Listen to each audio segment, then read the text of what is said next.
Երբեմն պատմությունը լռում է, թողնելով մեզ միայն հարցեր. ով էր նա, այն մարդը, ով առաջինը համարձակվեց խոսել ժողովրդի լեզվով, ով տեսավ լուսավոր ապագա այն ժամանակ, երբ դեռ խավարն էր իշխում։ Նա Խաչատուր Աբովյանն էր, գրող, լուսավորիչ, ուսուցիչ,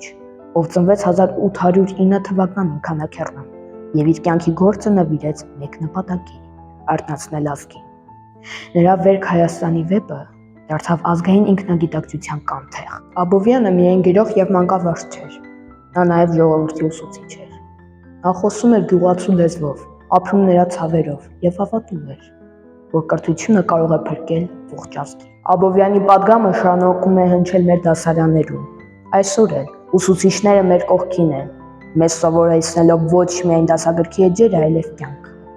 Նրանք մեզ սովորեցնում են լսել, հարցեր տալ, չվախենալ սխալվելուց և միշտ որոնել ճշմարտությունը։ Աշխարհում ամենամեծ ուժը ուսուցչի ձեռքում է։ Ուսուցիչը միայն գիտելիք չի փոխանցում, նա կերտում է մարդ։ Այսօր մանկավարժի տոնին ցանկանում եմ շնորհավորել բոլոր ուսուցիչներին, անձինս իմ սիրելի ուսուցիչներին։ Թող այս օրը լույս ու ջերմություն բերի բոլոր նրանց, ովքեր իրենց կյանքը նվիրել են ամենաբարդ, բայց ամենագեղեցիկ գործին՝ մարդ կերտելուն։